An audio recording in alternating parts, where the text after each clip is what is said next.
बिस्मिल्लाहिर्रहमानिर्रहीम। अस्सलाम वालेकुम नाज़रीन, आप यूट्यूब चैनल देख रहे हैं। मैं इमरान ख़ान हूँ। पाकिस्तान में 14 अगस्त मनाई गई जश्न आज़ादी और भारत में 15 अगस्त मनाई गई वो उनका जश्न आज़ादी। और दोनों में फ़र्क जो हम वीडियो देखते हैं, तस्वीर देखते हैं, तो एक वाज़े फ़र्क है जो वहाँ से और यहाँ से अलग अलग पिक्चर पेश करता है। पाकिस्तान के अंदर जो मरकज़ निगाह या जो मरकज़ी हैसियत जिस शख्सियत को मिली तकरीबात के अंदर, वो फील्ड मार्शल आसिम मुनीर है, एक सरकारी मुलाजिम, एक फ़ौजी ऑफिसर जिसने रिटायर हो जाना है और जो एक्सटेंशन के ऊपर है।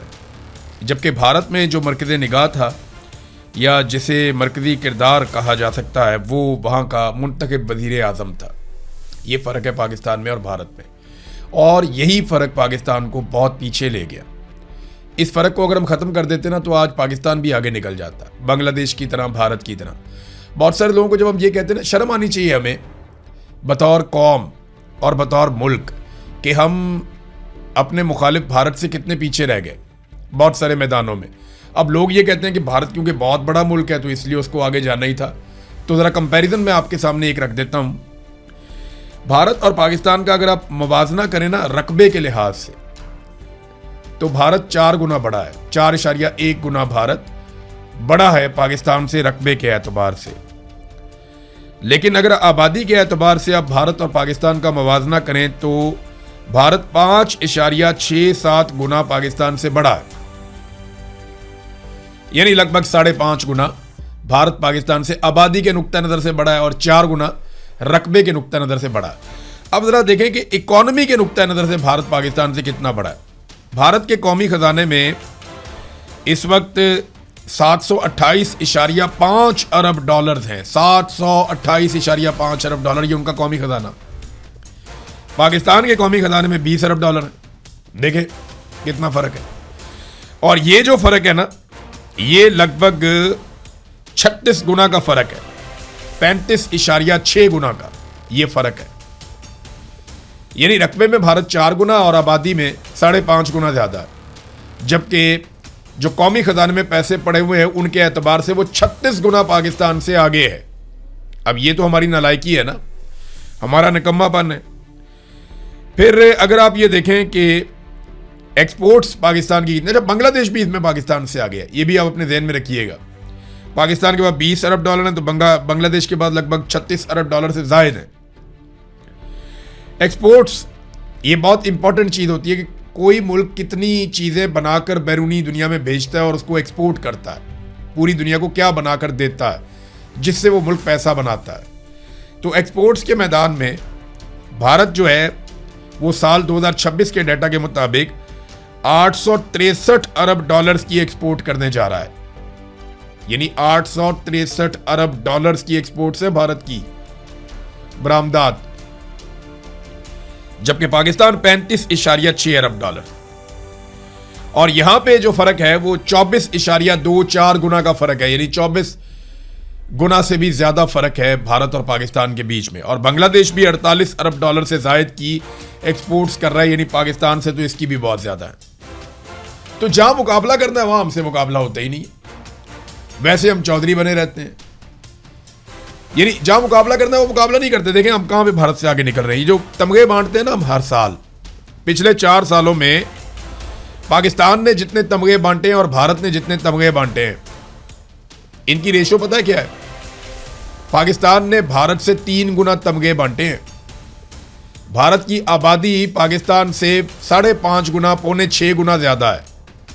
तो उसको चाहिए था कि वो पाकिस्तान से 5 गुना ज्यादा तमगे बांटता, लेकिन भारत ने पाकिस्तान से 3 गुना कम तमगे बांटे हैं और पाकिस्तान ने 3 गुना ज्यादा भारत से 1500 के करीब हमने बांटे हैं, कोई 500 के करीब उन्होंने बांटे हैं। ये 4 साल के अंदर हमने तो लंडा बाजार ही लगा दिया तमगों का। अच्छा, जो शख्स भी इस निज़ाम को सपोर्ट करता है, चाहे अपनी खबर के जरिए करे, चाहे अपने रिश्तेदारों के जरिए करे, चाहे अपने लोगों के जरिए करे, चाहे अपनी पॉलिटिकल पार्टी के जरिए करे, या जैसे भी करे, जो शख्स या डंडे के जोर के ऊपर करे, अपनी बंदूक के साथ करे, जो शख्स भी इस निज़ाम को सपोर्ट करता है ना, उसको ये अवार्ड दे देते हैं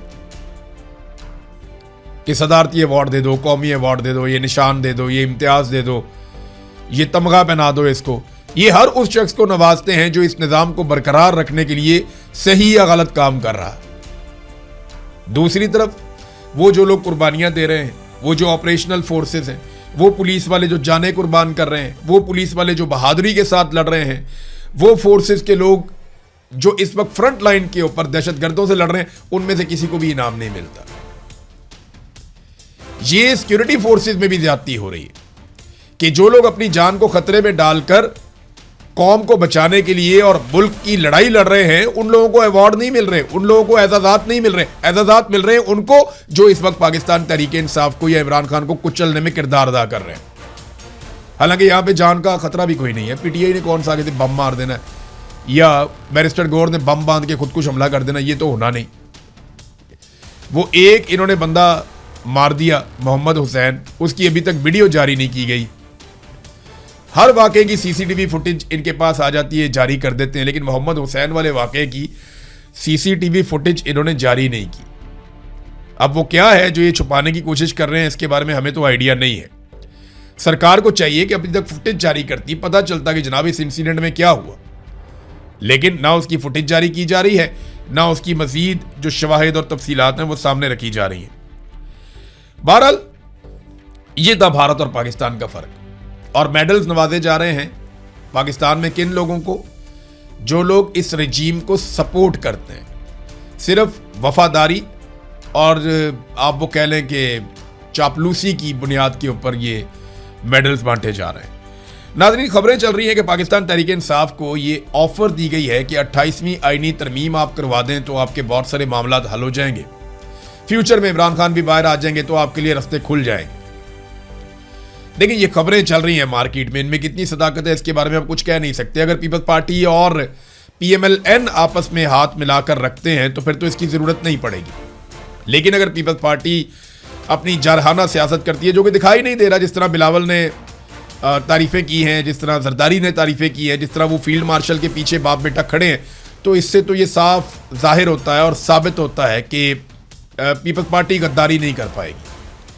वो हमेशा वफादार रहेगी और एस्टेब्लिशमेंट की हाँ में हाँ मिलाकर रखेगी। लेकिन अगर फिर भी किसी जगह पे कोई प्रॉब्लम आता है तो पीपल्स पार्टी को हीरो बना दिया जाएगा और PTI को विलन बना दिया जाएगा PMLN के साथ खड़े करके। याद रखें, अगर PTI ने ये एक आईनी तरमीम करवा दी ना, 28वीं आईनी तरमीम में PTI ने हिस्सा ले लिया मौजूदा निज़ाम के साथ मिलकर, तो इससे दो चीज़ें हों। नंबर एक, मौजूदा निज़ाम को लिजिटिमेसी मिल जाएगी, इनके वजूद को बरकरार रखने के लिए इनको जवाब मिल जाएगा। नंबर एक, स्टैंप लग जाएगी कि ये लोग ठीक हैं, जायज़ लोग हैं, PTI ने भी इनके साथ कोऑपरेट किया है। नंबर दो जो काम होगा कि 26वीं और 27वीं आईनी तरमीम के खिलाफ पाकिस्तान तहरीक इंसाफ ने जो कुछ आज तक कहा वो गलत साबित हो जाएगा। तो अब तक के लिए इतना ही। अपना ख्याल रखिएगा, अपने चैनल का भी। अल्लाह हाफ़िज़।